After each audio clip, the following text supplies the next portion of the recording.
ఓం శ్రీ కల్కి అగస్తేశాయ నమో నమః. 101వ దినము. 108 దినముల ఆత్మగాయత్రి సాధన చేసే శిష్యులకు, 48 దినముల ఆత్మగాయత్రి నోమును చేయుచున్న ప్రియమైన శిష్యులకు శ్రీ అన్నపూర్ణాదేవి అనుగ్రహ భాషణం. ఓం శ్రీ అన్నపూర్ణాయై నమో నమః. అనుగ్రహం నిండిన జీవనమును స్వీకరించి ప్రేమను వ్యాపింపజేసే అగస్త్యుల వారి శిష్యులకు అమ్మ అన్నపూర్ణ యొక్క పరిపూర్ణమైన ఆశీస్సులు. అన్నపూర్ణ అను పేరు వినగానే అందరికీ అన్నము అనే ఆహారాన్ని అందిస్తున్న అమ్మ అను ఆలోచన వస్తుంది. అవును, నేను అన్నము అనే ఇంధనములను అందించే శక్తిని. శరీరానికి అన్నమే ప్రధానం, ప్రాణానికి ఆత్మకాంతియే ప్రధానం, ఆత్మకు పరమాత్మ వెలుగే ప్రధాన ఆహారం. ఇక పరమాత్మ అయితే ఈ విశ్వ మహాశక్తులను స్వీకరించే సూర్యుని కేంద్రంలో కొలువై ఉంటాడు.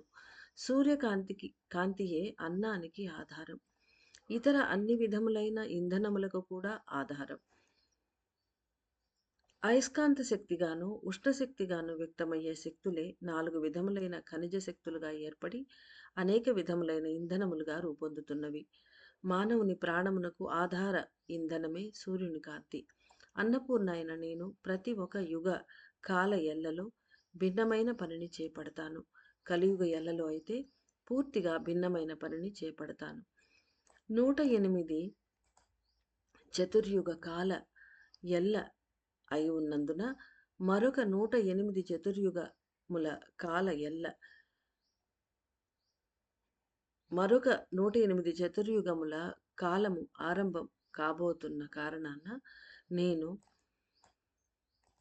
అతీతమైన శక్తులతో పనిచేయుటకు ప్రయత్నిస్తున్నాను. నా సంక్షేపణ తీవ్రంగా జరుగుతున్నది. అందువలన ఈ భూమిపై నా సంపూర్ణ శక్తులను మానవుల శిరసులలోనూ ఆది దీపములోనూ బీజారోహణ చేసే పనిని చేపడతాను. శ్రీ అన్నపూర్ణ అనే శక్తి అయిన నేను ఒక దేవి రూపము ధరించి పనిచేస్తూ ఉన్నాను.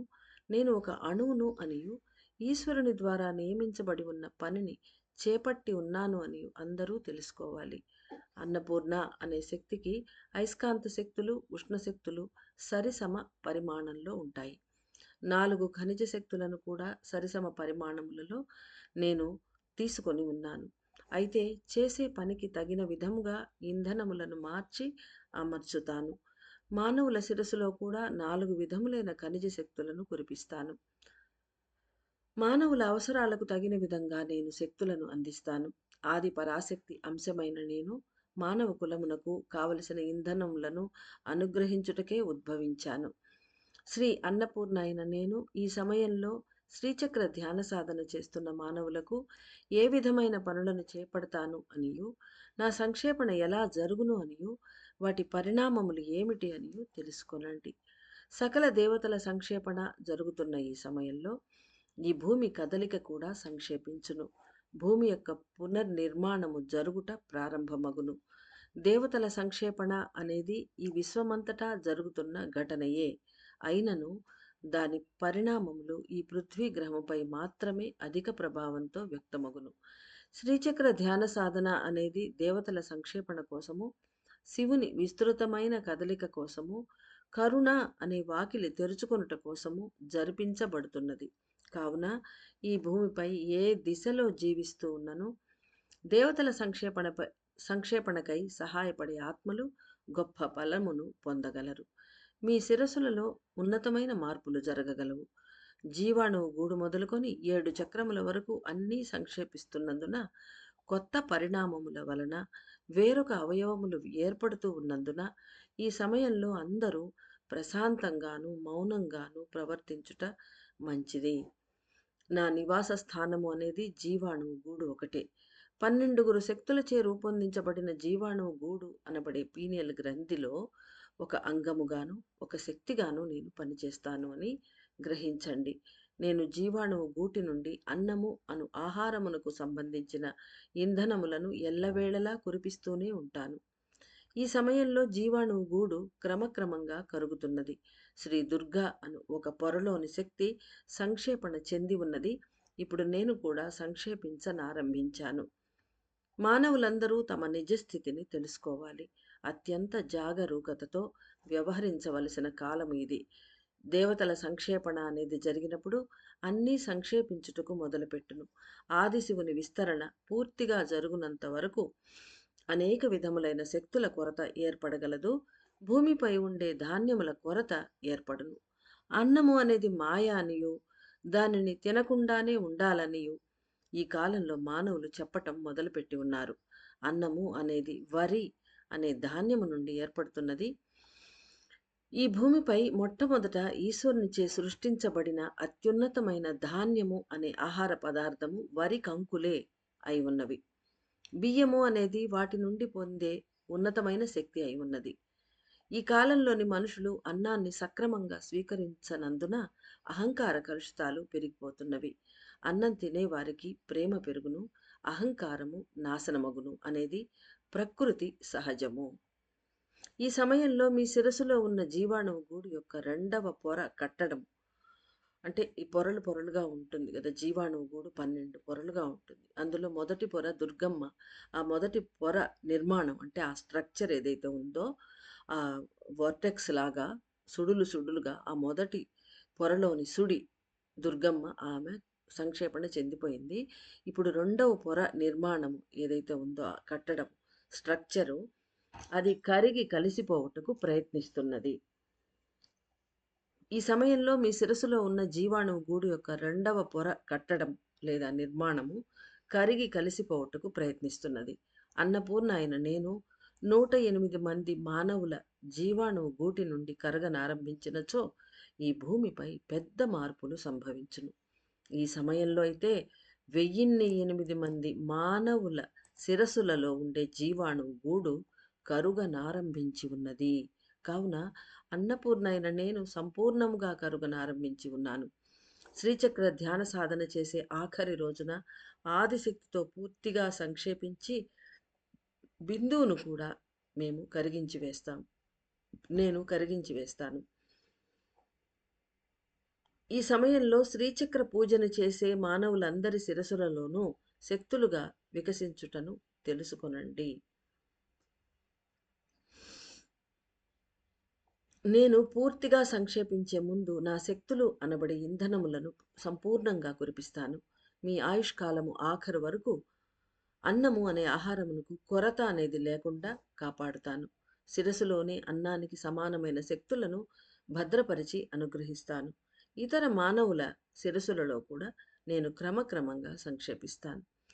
గ్రహించగలిగిన వారికి శక్తులు పెరగగలవు.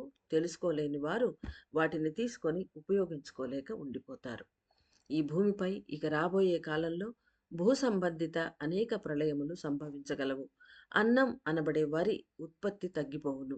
ధాన్యముల ఉత్పత్తి తగ్గినా కూడా సత్యయుగ వాసులుగా వికసించే వారికి వాటి కొరత అనేది లేక లభించుతూ ఉండగలవు అని తెలుసుకోనండి. ప్రేమతో నిండి ప్రవర్తించే వారికి మంచియే జరగగలదు. శిరస్సులో శక్తులు కూడా అధికంగానే ఉండగలవు. భూమిపై ఉత్పత్తి అగుచున్న ప్రతి ఒక్క వరి గింజ మరియు ఇతర ధాన్యపు గింజలు నాణ్యత తగ్గిపోయి ఉన్నవి. అందువలన కొత్తవి వీర్యవంతమైనవి అయిన ధాన్యములు ఈశ్వరునిచే అనుగ్రహించబడగలవు. ఈ రోజున మీరందరూ స్వచ్ఛమైన తెల్లని అన్నమును శ్రీచక్రమునకు నివేదించి దానిని అందరికీ పంచిపెట్టవలెను. ఈ అన్నములో అన్నములో ఏదియూ చేర్చరాదు. అన్నాన్ని మాత్రమే వండిన వెంటనే శ్రీచక్రానికి శ్రీచక్రానికి ముందు ఉంచి నివేదించాలి. ఆ అన్నము నుండి వచ్చే వేడి గాలి శ్రీచక్రాన్ని తడవనివ్వండి. అంటే తముడు తడవుతాము గదా! ఒక ఏదైనా ఒక సర్ఫేస్‌ని గానీ, లేదు చిన్న పిల్లల్ని గానీ ఇలా చేతితో నిమురుతాం మనం. తడువుతాం అంటాం దాన్ని. అలా తడవనివ్వండి అంటున్నారు. తడవడం అంటే ఇక్కడ తడితో ఉండడం కాదు. కాబట్టి ఆ అన్నము నుండి వచ్చే వేడి గాలి శ్రీచక్రాన్ని తాకనివ్వండి. అటు తరువాత జీవాణువుపై ధ్యాస ఉంచి గమనించండి. 60 ఘడియల కాలమునకు నేను క్రమక్రమంగా సంక్షేపిస్తూ పోతాను. అంటే ఈ రోజంతటా 24 గంటలు. దీనిని అందరూ తెలుసుకోగలరు.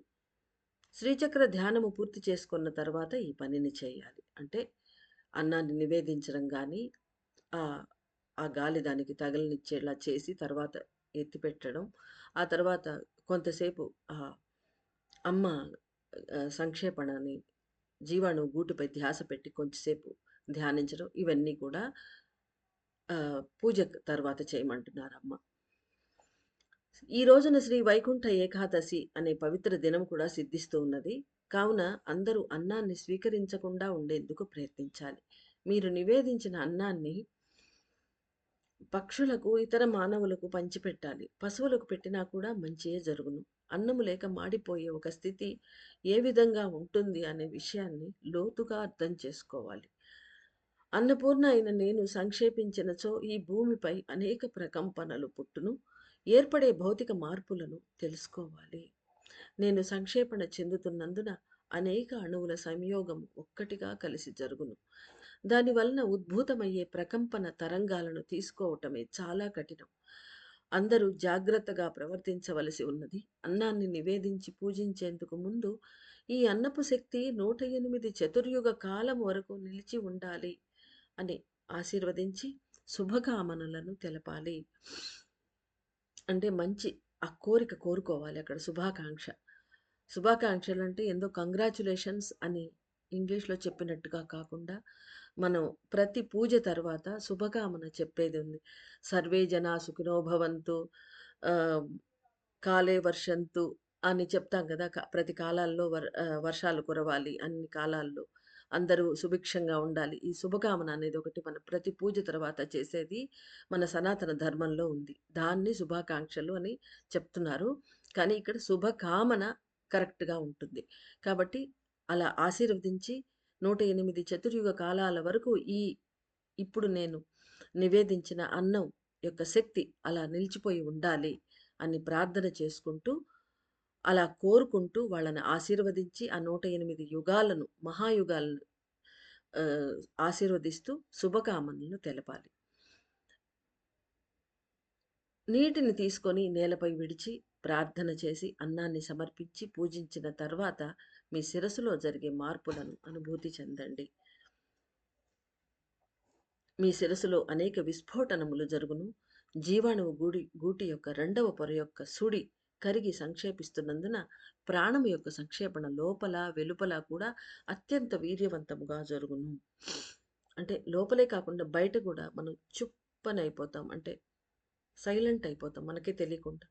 అంటే ఏ పని చెయ్యాలనిపించకుండా ఉండడం. ఇది దాదాపు అందరిలో జరుగుతోందిది ఈ సమయంలో. కాబట్టి లోపల ఎలాగూ అది సంక్షేపణ చెందుతున్నది కాబట్టి లోపల కార్యక్రమాలన్నీ ఒక హాల్ట్‌కి వచ్చేసినట్టుగా అయిపోయి ఉంది లోపల. ఒక శూన్య స్థితి అనేది ఏర్పడి ఉంది. బయట కూడా అలానే ఉంటుంది అంటున్నారమ్మ. ఎందుకంటే మెయిన్ ఆ 12 పొరలు జీవాణు గూడులో మొదటిది దుర్గమ్మ అత్యంత వీర్యవంతమైన పొర. అది కరిగిపోయి సంక్షేపణ అయిపోయింది. రెండవది ఈరోజు 24 గంటల్లో పూర్తిగా జరిగిపోతుందట. కాబట్టి చాలా గొప్ప విస్ఫోటనాలు జరిగి మనలో ఈ ప్రాణం అనేది సంక్షేపణ ఎక్కువగా జరుగుతూ ఉంటుంది. అందరూ గ్రహించి స్వీకరించాలి. అన్నం లేని సమయం ఎలాంటి బాధల్ని ఏర్పరచగలదు. అంటే అన్నం లేని లోటు, ఆ బాధ ఎలా ఉంటుంది అనేది అర్థం చేసుకొని ధ్యానించాలి. 108 చతుర్యుగములకు ధాన్యము కొరత లేకుండా ఉండాలని మానవులందరూ అన్నాన్ని స్వీకరించి వర్ధిల్లాలి అని లోతుగా ప్రార్థించాలి. అంటే ఈ 108 చతుర్యుగాల కాల పర్యంతం ధాన్యము కొరత అంటే ఏదైతే కొత్త ధాన్యాలు ఈశ్వరుడు మనకి ఇవ్వబోతాడో అవి కొరతే లేకుండా ఉండాలి అని ప్రార్థన చేయమని చెప్తున్నారు. మానవ ఆత్మలు త్వరలోనే డివైన్ లైట్ బ్రిడ్జ్‌తో అనుసంధానింపబడాలి అని ప్రార్థన చేయండి. శ్రీ అన్నపూర్ణ యొక్క ప్రేమ నిండిన ఆశీస్సులు.